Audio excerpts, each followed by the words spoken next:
अस्सलाम वालेकुम, आदाब नाजरीन। शुभम चैनल डोडा से मैं आपका मेज़बान इदरीस फलाही आप सब लोगों की जानकारी के लिए बताना चाहूँगा। इस वक्त मेरे साथ मौजूद हैं ARTO डोडा श्री कुलदीप सर। मैं आपको जानकारी देने की कोशिश करूँगा कि जिस तरीके से आप सब ने कुछ इस तरीके की अखबार सुनी होंगी कि यहाँ पे अब जम्मू कश्मीर यूटी के अंदर लोगों को बिना ड्राइविंग टेस्ट स्लॉट भरे ही ड्राइविंग लाइसेंस मिल सकता है। इस सिलसिले में पूरी जानकारी हम आज अपने डोडा के या चिनाब बेल्ट के सभी लोगों तक ARTO डोडा के ज़रिए से जानकारी पहुंचाने की कोशिश करेंगे।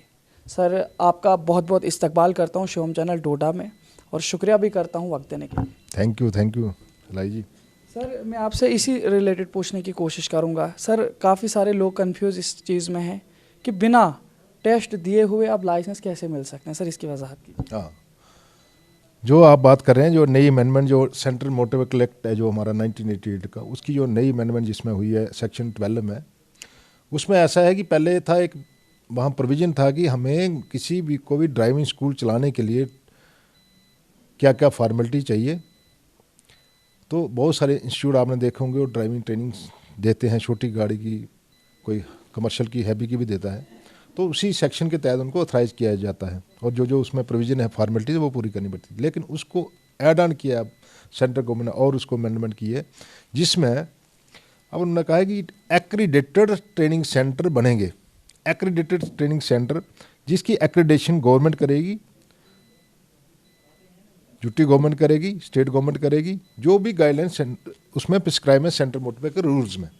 तो सबसे पहले एक्रीडेटेड सेंटर खोलने के लिए, अगर लाइट गाड़ियों के लिए खोलना है, आपको 8 कनाल मिनिमम लैंड चाहिए उसके लिए, वो इंस्टीट्यूट खोलने के लिए। वहाँ ट्रैक बनेंगे, जिग जैग डिफरेंट टाइप की, जैसे हिली रोड होते हैं वो प्रैक्टिकल वहाँ वैसे रोड तैयार किए जाएंगे।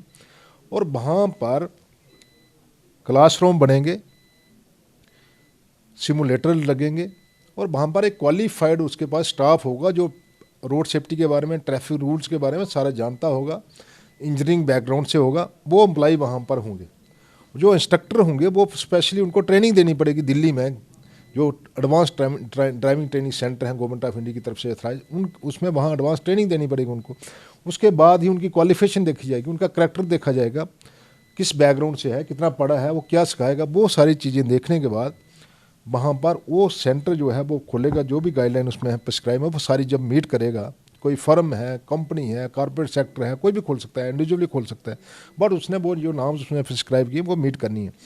उसके बाद जो एप्लीकेंट हमारे ट्रेनिंग के लिए जाएंगे उनकी ट्रेनिंग होगी बाकायदा, और CCTV कैमरे वहाँ पर लगेंगे और उसकी बायोमेट्रिक अटेंडेंस लगेगी जो भी एप्लीकेंट जाएंगे, और CCTV कैमरे के थ्रू उसकी मॉनिटरिंग की जाएगी कि क्या वो लोग ट्रेनिंग कितने घंटे की ले रहे हैं, क्या ले रहे हैं।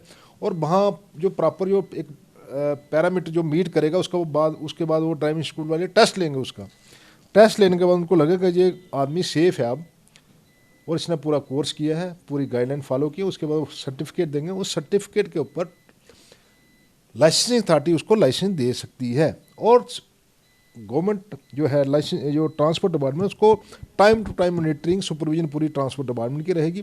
अगर कोई ऐसे उसमें कोताही करेगा, उसका एक्रेडिटेशन जो अप्रूवल है वो, उसको ऑथराइजेशन है वो इमीडिएटली कैंसिल हो सकती है। सर, जिस तरीके से आपने इसके हवाले से लोगों तक जानकारी पहुंचाई, लेकिन अगर देखा जाए ये जो कवानीन बने थे जून 2022 में बने थे, लेकिन अभी तक जम्मू कश्मीर की अगर बात की जाए यहाँ पे इस तरीके के इंस्टीट्यूट्स अभी तक या जो ड्राइविंग ट्रेनिंग सेंटर्स, इसकी जो एप्लीकेशंस वगैरह दर्ज हुई हैं क्या या कि नहीं हुई हैं, और अगर हुई तो ठीक है, या कहाँ कहाँ पे हुई, और अगर नहीं हुई हैं तो किन वजूहात पर नहीं हुई? नहीं, ऐसा नहीं है। हमारे डोडा डिस्ट्रिक्ट में एक एप्लीकेशन आई थी, हमारे पास एप्लीकेशन नहीं देनी थी, वो कमिश्नर ऑफिस में देनी थी, और वहाँ से हमें लेटर आया था, वो इंफ्रास्ट्रक्चर जो भी साइट बता रहे हैं उसकी इंस्पेक्शन करके भेज दो। और हमने उसकी इंस्पेक्शन, साइट इंस्पेक्शन करके भद्रवा में सत्त अंकल के पास एक लैंड किसी ने देखी हुई है, तो वहाँ वो हमने सारी उसकी जो रिपोर्ट थी वो भेज दी थी। जो उसके ऑन स्पॉट जो जो अवेलेबल था वो हमने भेज दिया कि ये चीज़ है, ये नहीं है, ये है, ये नहीं है, वो सारी डिटेल हमने वो भेज दी थी। एक एप्लीकेशन डोडा में आई है और जम्मू में भी कुछ एप्लीकेशन आई हैं जो हमारे नोटिस में आया है। तो पीपल जो भी लोग हैं, इंटरेस्टेड लोग हैं, वो उसमें अप्लाई कर रहे हैं। लेकिन बेसिकली जो गवर्नमेंट का ऑब्जेक्टिव है इसके पीछे, वो ऑब्जेक्टिव बड़ा सिंसियर है लोगों को प्रॉपर तरीके से ट्रेनिंग दी जाए,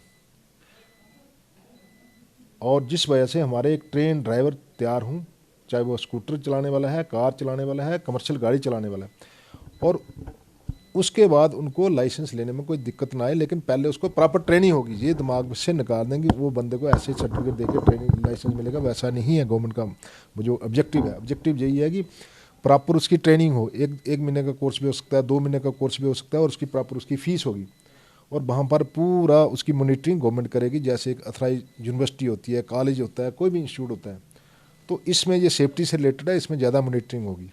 लेकिन वो जो पूरी फॉर्मेलिटी पैरामीटर प्रोवाइड किए गए हैं वो सारे मीट जब करेगा इंस्टीट्यूट, फिर वो थर्ड पार्टी ऑडिट होगा, फिर एक टीम बनेगी, कमेटी बनेगी गवर्नमेंट ऑफ इंडिया, गवर्नमेंट की तरफ से, वो उसकी इंस्पेक्शन करेगी, फाइनल उसकी अथराइजेशन देगी। तो सर, जिस तरीके से अगर अथॉराइजेशन की बात की जाए या बाकी सारी चीज़ें हैं, चूँकि अगर देखा जाए ड्राइविंग ट्रेनिंग सेंटर्स के हवाले से जो अभी तक चल रही है, लेकिन इसके अलावा भी जम्मू कश्मीर के अंदर अगर देखा जाए, यहाँ पे ट्रांसपोर्ट डिपार्टमेंट की जानिब से जो लाइसेंस इशू किए जाते हैं वो भी प्रॉपर ट्रांसपेरेंट अंदाज से, चूँकि इस वक्त यहाँ पे सारा चीज़ डिजिटली मॉनिटर होता है, वहाँ पे बाज़ाब्ता तौर पर वीडियोस वगैरह बनती रहती हैं। इस सिलसिले में काफ़ी सारी सिफारिशें भी आती रहती होंगी आप लोगों को, उन चीज़ों को किस तरीके से आप टालते हैं? दूसरी बात यह है कि सर फिर भी इंस्टीट्यूट पे या ये जो ट्रेनिंग्स जो ट्राई देते हैं आप, ट्राई निकालने के बाद भी एक्सीडेंट्स नहीं रुक रहे हैं सर, इसकी क्या वजह है? देखिए, ड्राइविंग लाइसेंस और एक्सीडेंट टू डिफरेंट थिंग्स। जब हम ट्राई लेने जाते हैं, वहाँ पर कितने लोग आए होते हैं? About 100 people appear every week. हर हफ्ते अबाउट 100 एप्लीकेंट्स अपेयर होते हैं हमारे ड्राइविंग टेस्ट में, और जिसमें मैं उनको, जब उनकी काउंसलिंग की जाती है, रोड सेफ्टी के बारे में उनको अवेयर किया जाता है, तो मैं जनरली उनसे बात करता हूँ कि how many people has come by driving their own vehicles. तो उसमें 50% से ज़्यादा 70% लोग खुद गाड़ियाँ चला के आए होते हैं, despite they don't have driving license. कहने का मतलब ये होता है कि बहुत सारे लोग रोड के ऊपर ऐसे भी हैं जिनके पास ड्राइविंग लाइसेंस है नहीं, और they are driving their vehicle, जिनको हम चलान करते हैं, गाड़ियाँ सीज होती हैं। ठीक है, नंबर 1। नंबर 2, एक driving license not safety of the person. Driving license एक डॉक्यूमेंट है जो अथराइज करता है किसी भी एप्लीकेंट को अथराइज तरीके से रोड पर, पब्लिक रोड पर गाड़ी चलाने के लिए।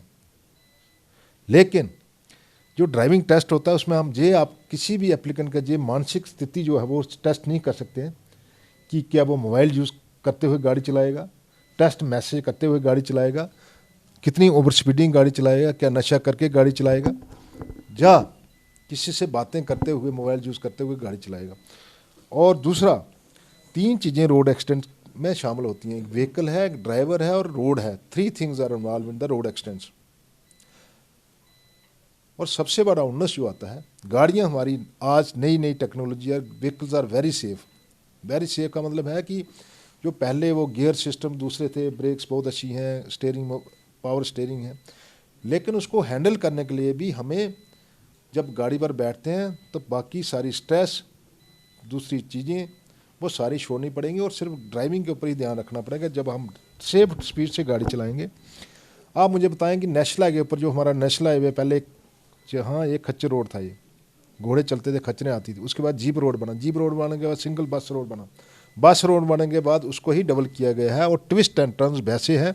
नेशनल हाईवे डेजिग्नेट हो गया, लेकिन ट्विस्ट एंड टर्न्स इतने हैं, और आस्ता आस्ता में सेफ्टी पैरामीटर आस्ता आस्ता में डेवलप हो रहा है। अभी बहुत सारे एरियो में क्रैश बैरियर लगे हैं, कई एरियो में अभी क्रैश बैरियर नहीं लगे हैं, और बहुत सारी एरियो में ब्लाइंड कर्व्स हैं। तो जब इन ट्विस्ट एंड टर्न्स के ऊपर हम ओवर स्पीडिंग से गाड़ी चलाएंगे, सेफ स्पीड इस मैक्सिमम 20 से 35 किलोमीटर तक सेफ स्पीड है इस नेशनल हाईवे की। लेकिन जहां हम चलते हैं 70 की स्पीड से, 60 की स्पीड से, 80 की स्पीड से, और फिर मोबाइल भी साथ में कान में लगाया होता है, तो यही कारण है रोड एक्सीडेंट्स के। सबसे बड़ा कारण यही है नशा करके गाड़ी चलाना, ओवर स्पीडिंग से गाड़ी चलाना, मैक्सिमम एक्सीडेंट जो है rash driving. Number 1 reason is the rash driving of the road accidents. और बाकी रोड जो है, bad road and rash driving, दोनों चीज़ें हमारी जो है रोड एक्सीडेंट्स का कारण है आज की डेट में। मैं आपसे ये जानने की कोशिश करूँगा जो लाइसेंस जिस तरीके से आप अप्रूव करते हैं, क्योंकि ये आपने साफ तौर पर बता दिया कि लाइसेंस एक अथोराइज्ड ड्राइवर की हैसियत से हम उसे देते हैं कि ये रोड पे गाड़ी चला सकता है। वो किन हालात में चलाता है उसकी जिम्मेदारी ट्रैफिक डिपार्टमेंट को नहीं है, क्योंकि वो उसकी खुद की जिम्मेदारी है। अब बात यहाँ पे ये है कि काफ़ी बार जो चालान होते हैं लोगों के, तो किन किन सूरतों में जो है ड्राइविंग लाइसेंस कैंसिल हो सकते हैं, या कि चालान के बाद जो है या एक बार लाइसेंस बनने के बाद दोबारा उसका कभी कैंसिल नहीं हो सकता है, क्या कहेंगे आप? देखिए, ड्राइविंग लाइसेंस जो आपको दिया था वो एक गाड़ी चलाने के लिए दिया था with this terms and condition that you have to follow. जितने भी हमारे रूल्स हैं, सेफ्टी नॉर्म्स हैं, वो फॉलो करनी है। सेफ स्पीड में गाड़ी चलानी है, सीट बेल्ट डालनी है, टू व्हीलर चलाना है, हेलमेट डालनी है। और आज की डेट में मोटर व्हीकल एक्ट में ही जहाँ पर प्रोविज़न ऐड कर दिया गया है 2019 में जो अमेंडमेंट आई हमारी, अगर आप हेलमेट नहीं डालते हो आपके ड्राइविंग लाइसेंस कैंसिल होगा। 1000 रुपया fine and shall be suspended. उसमें ये नहीं लिखा है कि मे बी सस्पेंडेड, उसमें एक्ट में लिखा है शैल बी सस्पेंडेड, मीन उसको सस्पेंड करना ही करना है आपने। तो बहुत सारे हमने लाइसेंस इसी वजह से सस्पेंड भी किए हैं। उसके साथ साथ जो मोबाइल यूज़ करता है that comes on dangerous driving, उसका लाइसेंस भी सस्पेंड करना है। और रिपीटेड अगर वायलेटर है उसका कैंसिल कर सकते हो। तो पहले हम लोगों को एक वार्निंग देते हैं, चालान किया जाता है, और जो उसमें प्रोविज़न है मोटर व्हीकल एक्ट में उसको सस्पेंड करना मिनिमम 3 महीने के लिए। अब 6 महीने के लिए कर सकते हो, मिनिमम 3 महीने के लिए हम सस्पेंड करते हैं, 4 महीने के लिए सस्पेंड करते हैं, 6 महीने के लिए सस्पेंड करते हैं। बहुत सारे लाइसेंस हमने सस्पेंड भी किए हैं। और इन फ्यूचर आपके माध्यम से सभी जितने भी हमारे रोड यूज़र हैं, चाहे वो अपनी कार चला रहा है, टू व्हीलर चला रहा है, कमर्शियल गाड़ी चला रहा है, उन लोगों के लाइसेंस और ज़्यादा सस्पेंड होंगे, स्ट्रिक्टनेस और ज़्यादा बढ़ेगी। क्योंकि रोड एक्सीडेंट जब कम नहीं होंगे तो ऊपर से पूरी एडमिनिस्ट्रेशन का ये सीरियस कंसर्न है कि रोड एक्सीडेंट को कैसे रोकना है। तो कैसे रोकना है, जो भी ओवर रैश ड्राइविंग करेगा, कोई नशा करके गाड़ी चलाएगा उसका लाइसेंस कैंसिल होगा, जो रैश ड्राइविंग करेगा उसका लाइसेंस सस्पेंड होगा, जो सेफ्टी नॉर्म्स फॉलो नहीं करेगा उसका लाइसेंस सस्पेंड होगा, जो ओवरलोडिंग करेगा उसका लाइसेंस सस्पेंड होगा। और रिपीटेड जो वायलेटर होंगे, हैप्चुअल वायलेटर, उनको तो कैंसिल होंगे, सस्पेंड नहीं होंगे, कैंसिल भी होंगे, परमिट सस्पेंड होंगे। अभी एक लड़का था, मैंने देखा, उसका परमिट है डिस्ट्रिक्ट किश्तवाड़ का टैक्सी का, और चला रहा है मोहल्ला में। एक दिन पहले से मुझे फ़ोन आ रहे थे, उसको बुलाया गया आज। तो जब मैंने उसका गाड़ी के कागज़ देखे तो उसका परमिट किश्तवाड़ डिस्ट्रिक्ट है। तो मैंने उसको आज ही परमिट भी उसका सीज़ किया है, उसके ओनर को भी समन किया है। वो कहता मैं दिल्ली गया हुआ था। मैंने कहा आपकी गाड़ी डोडा डिस्ट्रिक्ट में चल रही है, उसका परमिट जो है किश्तवाड़ डिस्ट्रिक्ट का है। You are putting the life of the passenger on in danger. और इसलिए क्यों नहीं आपका जो है परमिट जो है सस्पेंड किया जाए। मैं ARTO किश्तवाड़ को उसकी पूरी डिटेल भेज दिया, और जो लाइसेंस है ड्राइवर का मैं खुद उसको नोटिस निकाल रहा हूँ सस्पेंड करने के लिए। हम अपने लेवल पर जितने भी सख्त से सख्त इकदाम होंगे और जितने हमारे पास रिसोर्स मैन पावर होगी हम करेंगे। लेकिन उसके बावजूद मेरी लोगों से यही अपील है, जहाँ के शहरियों से, सिटीजन से यही अपील है कि हमेशा सेफ स्पीड में गाड़ी चलाएं। अर्ली मॉर्निंग में, आज की डेट में विंटर में क्या है कि बहुत सारे आइसी रोड हैं, कोहरा लगा हुआ है, जल्दी निकलेंगे घर से कोशिश ना करें। अगर बड़ा इमरजेंसी कोई है तो एक सेफ स्पीड में गाड़ी चलाएं, कभी रैश ड्राइविंग ना करें। और ख़ास कर जहाँ बहुत ज़्यादा कोहरा लगता है, अपने साथ साल्ट, जितनी भी हमारी रोड एजेंसी हैं उनको भी पिछली मीटिंग में DC साहब ने इंस्ट्रक्शन दे दी हैं, जहाँ जहाँ भी कोहरा लग रहा है वहाँ पर सैंड, साल्ट, दूसरी चीज़ों का वो इस्तेमाल करें, ताकि हम आईसी रोड की वजह से कोई एक्सीडेंट ना हो। और बहुत सारे रोड आपने देखे हैं कि सर्दियों में ये स्लिप होने की वजह से, कोहरा लगने की वजह से, आईसी रोड वजह से एक्सीडेंट हो जाते हैं, जो हम अगर सेफ स्पीड में गाड़ी चलाएंगे तो हम उन एक्सीडेंट से बच सकते हैं। मोटर व्हीकल एक्ट में जो सेक्शन 12 के तहत रूल या कवानीन बनाए गए, अब वाकई तौर पर जम्मू कश्मीर यूटी के अंदर जल्द अज जल्द इस फैसले को इम्प्लीमेंट करने के हुक्म भी जारी हुए हैं कि जम्मू कश्मीर के अंदर ड्राइविंग जो ट्रेनिंग सेंटर्स जो है खोले जाएं। अब यहाँ पे ये है कि इनके ज़रिए से जो आपका RTO डिपार्टमेंट है, ARTO डिपार्टमेंट, या जो भी मोटर व्हीकल का डिपार्टमेंट है, ट्रांसपोर्ट डिपार्टमेंट है, इन लोगों को उसकी वजह से कितना ज़्यादा जो है आसानी होगी लोगों को इन तमाम चीज़ों में निपटाने की। इसी के सिलसिले में आप बताऊंगा, जैसे आपको दुबई की एग्जांपल देता हूँ। दुबई में हमारे नोन एक आदमी थे, उनसे मेरी बात हुई। जब वो वापस आए तो काफ़ी देर वो दुबई में ही हैं, अभी भी दुबई में। तो एक बार उनसे मौका मिला तो मुझे अपने डिपार्टमेंट के बारे में जानने की कोशिश रहती है, जो भी जिस पेशे में होता है उस पेशे के बारे में पूछता है। मैंने कहा पूछता वहाँ का सिस्टम क्या है, तो उन्होंने कहा कि आपको एक ड्राइविंग सेंटर में एडमिशन लेने के लिए भी पहले एग्ज़ाम देना पड़ता है।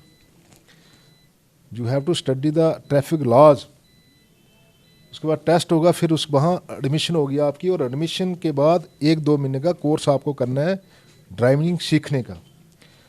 और ड्राइविंग सीखने के बाद फिर वो आपका ड्राइविंग इंस्टीट्यूट वाले टेस्ट लेंगे कि क्या वो जो नेक्स्ट टेस्ट जो वहाँ की अथॉरिटी डिपार्टमेंट लेता है, क्या वो क्वालिफाई कर सकता है, वो एप्लीकेंट नहीं कर सकता है। तो फिर वो उसको टेस्ट में ले जाते हैं, और कोई भी एप्लीकेंट फर्स्ट टेस्ट में पास नहीं होता है, उसका फिर जब फेल हो जाता है फिर उसको दोबारा उसी इंस्टीट्यूट में 50,000 रुपये और फीस भर के दोबारा 1 महीने का और कोर्स करना पड़ता है। और दूसरा कोर्स करने के बाद फिर दोबारा टेस्ट देता है, या दूसरे या तीसरे वो टेस्ट में ट्रायल में वो एप्लीकेंट बड़ी मुश्किल से पास होता है। उसके बाद जब उसको लाइसेंस मिलता है तो वो इस तरह से उसको सेलिब्रेट करता है, मुझे उन्होंने कहा कि MBBS की डिग्री करना वहाँ आसान है, लेकिन एक ड्राइविंग लाइसेंस लेना बहुत मुश्किल है। लेकिन वहाँ पर काफ़ी चीज़ें हमसे भी ज़्यादा डेवलप हो चुकी हैं। हमारे पास अभी आज की डेट की मैं बताऊँ, अगर भदरवाह में वो बस स्टैंड नहीं होता, शायद आज की डेट में हमें डोडा डिस्ट्रिक्ट में कहीं भी ड्राइविंग टेस्ट लेने के लिए कोई टेस्टिंग ट्रैक नहीं है, ग्राउंड नहीं है। हम 35 किलोमीटर जहाँ से जाते हैं भदरवाह में टेस्ट लेने के, और सारे के सारे एप्लीकेंट्स बेचारे कहीं देसा का है, कोई गुंदरा का है, कोई दूर दराज एरियो का है, गुंदों का, सारे भदरवाह में पहुँचते हैं because there is no any other space. तो बाकी चीज़ें दूर की बात है। तो आस्ता आस्ता जम्मू में जैसे हमारा एक बहुत बड़ा इंस्टीट्यूट बन रहा है 100 कनाल में, गहंग में, driving training institute and research centre बन रहा है। तो मार्च की तरफ से वो फंडिंग हो रही है, तो वो काफ़ी बिल्डिंग तैयार हो गई, अब ट्रैक वगैरह बनने। ऐसे ही व्हीकल टेस्टिंग सेंटर जो आप सांबा में बन रहा है। जब मैं सांबा में था 2015 to 17, तो उसी वक्त वहाँ 65 कनाल लैंड जो मैं ही वहाँ पर था, जो मैंने वो उसको इनिशिएट किया था, और मैडम शीतल नंदा थी जिन्होंने काफ़ी इसमें सपोर्ट दी थी हमें, और वहाँ लैंड स्टेट लैंड अलाटमेंट हुई थी हमारे डिपार्टमेंट को, और वो पूरे का पूरा प्रॉमिस का एक फिटनेस सेंटर जो बन रहा है। ऐसे ही हमने भी एक लैंड आइडेंटिफाई की थी बागवा के पास चलोत में, तो वहाँ पर वो भी प्रोजेक्ट जो है अंडर कंसिडरेशन ऑफ गवर्नमेंट है। फंडिंग कहाँ से आएगी, कितनी आएगी, क्योंकि लैंड डेवलपमेंट में कम से कम 15 करोड़ रुपये सिर्फ लैंड डेवलपमेंट में वो एस्टिमेट बनाया है PWD वालों ने। वहाँ पर भी मेरा यही कोशिश थी कि जहाँ चिनाब वैली को, और गवर्नमेंट की भी थी, चिनाब वैली को एक बहुत अच्छा एक ड्राइविंग ट्रेनिंग सेंटर दिया जाए, और साथ साथ में फिटनेस सेंटर गाड़ियों का दिया जाए, ताकि जितनी भी गाड़ियों की इंस्पेक्शन होती है, ये अंदेशा रहता है कि मैनुअली आप जितना मर्जी आप उसको चेक करेंगे, लेकिन जो अगर आपको कंप्यूटराइज टेस्टिंग होगी, ब्रेक उसकी टेस्ट होगी, उसके सस्पेंशन चेक होंगे, उसकी वाइब्रेशन चेक होंगी, लाइट्स चेक होंगी, दूसरी चीज़ें चेक होंगी, तो एक कंप्यूटराइज तरीके से, जहाँ पर इंसान की कोई डिस्क्रिप्शन नहीं रहेगी, तो एक अंदेशा भी नहीं रहेगा कि फिटनेस गाड़ी की नहीं थी। चाहे इधर फिटनेस बिल्कुल फिट भी होगी, तब भी लोगों का कहना होता है कि गाड़ी फिट नहीं थी, चाहे कोई और 100 मैंने कारण हूँ गाड़ी के एक्सीडेंट होने के। इसलिए दूसरा ड्राइविंग एक ट्रेनिंग सेंटर जो है इधर भी एक अंडर कंसिडरेशन है गवर्नमेंट के, लेकिन उसके लिए फंडिंग या दूसरी चीज़ें वो देखा जा रहा है। मैं आपसे आखिरी सवाल करना चाहूँगा। आपने खुद ही पहले बताया, आखिरी सवाल है, डोडा में अगर देखा जाए, जिस तरीके से आपने बताया कि यहाँ पे कोई इस तरीके की एक्वायर लैंड नहीं है कि जहाँ पे हम इस तरीके का कोई ड्राइविंग ट्रेनिंग सेंटर खोल सकें।